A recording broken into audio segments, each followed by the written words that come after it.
제가 태어나서 유아 세례를 받은 곳은 서산 동문동 성당이었습니다.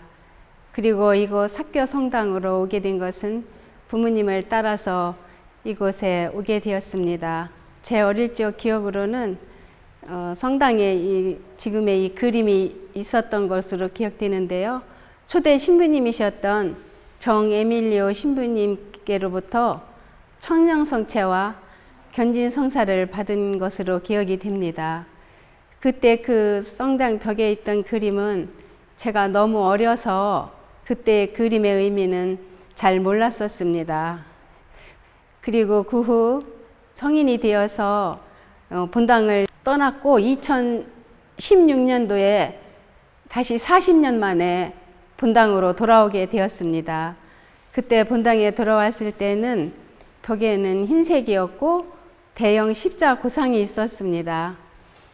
그리고 얼마 전 지금의 본당 신부님께서 성당 내부 도색 작업 중 그림을 발견하게 되셨을 때 그 그림을 본 순간 어릴 적 봤던 그 그림이 생생하게 기억이 떠올랐습니다.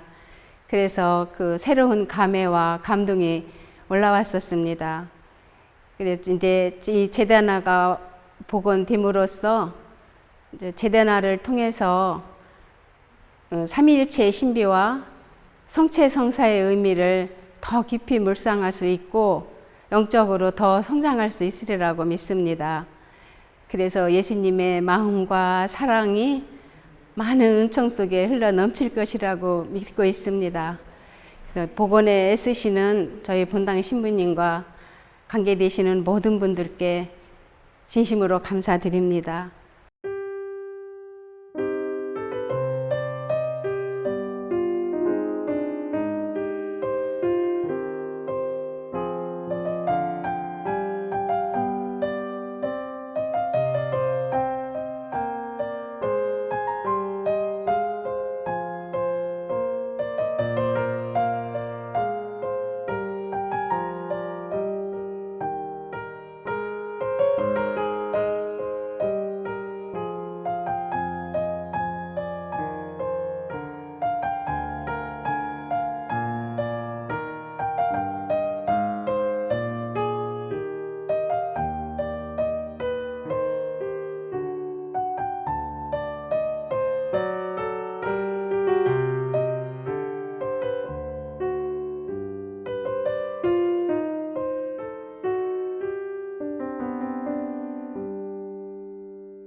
삭교에서 고향으로 태어나서 대전 문창동 성당에 66년도에 영세를 했습니다.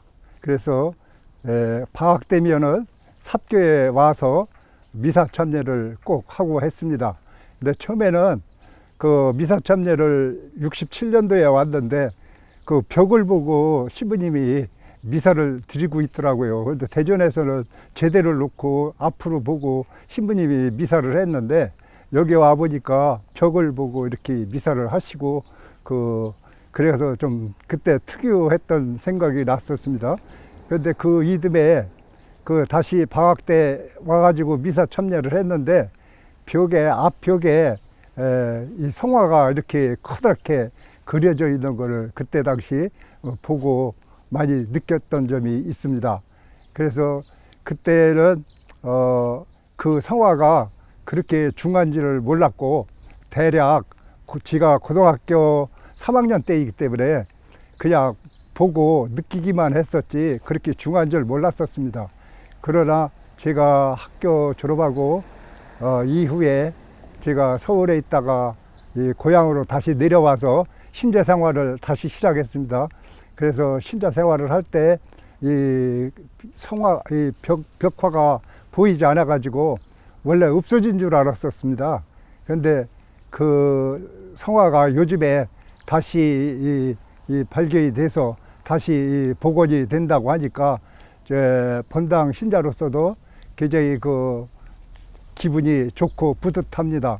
그래서 지금 이제 와서 생각해 보면은 성화에 대해서 성부, 성자, 성령, 뭐 성모님, 그 노막 병사, 또 여러 성인들까지 이렇게 그려져 있는 걸 보면은 대전에서 제가 학교 다닐 때 대전 대흥동 본당에서도 그 성인 성화를 그린 게 있었습니다.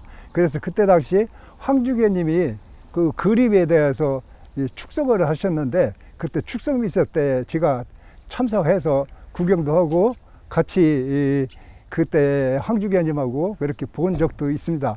그래서 지금에 와서 그 그림을 그리신 분이 우리 본당에도 그리셨다 이렇게 생각하니까 좀 생각이 뿌듯해지고 본당의 그림을 많이 존경하게 됐습니다. 그리고 그 원래는 앞에 이 아치형으로 둥그렇게 돼 있는데 그 둥그런 그 아치형에 아기 천사가 두 분이 있었습니다. 그래서 양쪽에 아기 천사가 나팔을 쥐고 이렇게 두 분이 아치형에 이렇게 있었는데, 지금은 그것을 발견을 못하고 그냥 묻혀 있는 걸로 생각하니까 조금 아쉽습니다. 그래서 그때 당시에 본 기억이 뚜렷하게 이렇게 좀 나와서 이제 여러분께 이렇게 인사를 드리게 됐습니다. 그래서 제가 볼 때는 이 성화가 좀 더 이렇게 돼서 우리 예산군에 그 문화재로 이렇게 등록돼 있어서 앞으로 좀 찬란한 빛이 빛났으면 좋겠습니다. 이상입니다. 감사합니다.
프랑스 태생의 앙드레 부똥 신부님은 미술대학에서 교육을 받지는 않았지만 12살 때부터 독학으로 그림을 그리셨습니다. 프랑스 위스크의 생볼 수도에 입회 후에는 자신의 재능을 하느님께 봉사하겠다는 소명을 가지고 예술 선교를 펼치셨습니다. 붓동 신부님은 가장 심오한 신앙의 진리를 삼위일체의 신비로 보셨고 예수 그리스도의 세례, 부활하신 예수 그리스도를 주제로 한 작품을 많이 남기셨습니다. 붓동 신부님의 작품에는 프랑스 야수주의의 화풍이 엿보입니다. 그래서 고유색을 고집하지 않은 과감한 색대비를 특징으로 합니다. 그리고 예술 선교를 펼치신 나라의 문화와 종교, 사람들의 모습과 언어를 작품에 적극 반영하려는 노력을 보여주고 있습니다. 1964년에서 1970년대 중반까지 한국에 머무르시는 동안 우리나라의 사람들의 모습, 불교의 색채, 한글 서명이 포함된 성화를 전국 곳곳에 남기셨습니다. 이러한 토착화된 성화는 제2바티칸 공의의 정신과도 일맥상통하고 있습니다. 붓동 신부님의 작품에는 대부분 서명이 남아있어 작품 제작 연도와 작가를 명확하게 확인할 수 있습니다. 대전교구 삽교성당 재단화는 1968년 앙드레 붓동 신부님이 제작하신 작품으로 세 차례에 걸친 변형으로 가려져 있다가 2023년 성당의 보수 작업 과정에서 모습을 드러내면서 보수 복원의 작업을 진행하게 되었습니다. 복원 작업에 앞서 벽화의 변화 과정과 작품의 가치, 복원의 필요성을 제안하는 연구를 진행했고 가장 적합한 복원 업체를 선정하는 작업을 진행했습니다. 삽교성당 재단화의 원형을 살리는 작업은 우리나라의 대표적인 미술품 복원가이신 김주삼 루치아노 선생님께서 함께 진행해 주십니다. 복원의 방향은 최대한 원작을 살리는 쪽으로 잡고 있으며 지나친 덧칠이나 새로 그리는 행위는 꼭 필요한 범위에서만 진행하게 될 것입니다. 이번 앙드레 붓동 신부님의 벽화 복원은 본당의 대규모 작품의 원형을 되살렸다는 점에서 그 의미와 가치가 매우 크고 붓동 신부님의 화풍을 연구하는 데 중요한 자료가 될 것으로 생각합니다. 이번 재단화의 복원 작업을 계기로 해서 전국에 훼손되거나 방치된 성미술품들이 가치를 되찾을 수 있기를 바라봅니다.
삽교성당 주임신부 최일원 루카입니다. 2023년 9월 성당 내부 공사 중에 벽에 그려진 제단화가 기적적으로 발견되었습니다. 이 제단화는 앙드레 부통 신부님의 작품으로 1968년 그려졌다가 1970년경 중반쯤 페인트로 가려져 약 50년 가까이 신자들의 기억에서 잊혀졌습니다. 그럼에도 불구하고 이 제단화가 발견되자 많은 신자분들이 기억을 떠올리시고 기뻐하셨습니다. 이 제단화가 그려졌을 당시는 삽교성당의 전성기였다고 말씀드릴 수 있습니다. 따라서 이 제단화의 복원 작업이 단순한 그림의 복원이 아닌 삽교성당 신자분들의 신앙적 열정을 다시 불러일으키는 계기가 되었으면 좋겠습니다. 부통 신부님의 작품이 50여 년 만에 고스란히 보존되어 발견된 만큼 전문가들과 상의하여 원작을 훼손시키지 않은 채 손상된 부분만을 조심스럽게 복구하여 보존할 계획입니다. 오랜 시간 동안 십자가가 벽에 걸려 있었지만 부통 신부님이 그리신 골고타 언덕의 십자가가 이를 대신할 수 있기 때문에 십자가를 걸지 않고 복원된 제단화를 그대로 보존할 계획입니다. 이번 제단화 복원을 계기로 교회의 모든 성미술들이 그 고유의 가치를 인정받고 보존되기를 희망해 봅니다. 마지막으로 이 제단화가 발견될 수 있도록 인도해 주신 하느님께 감사드립니다. 아울러 이 복원 작업을 해주신 복원 전문가분들과 또 복원 작업을 지원해 주신 예산군 관계자분들께 감사드립니다.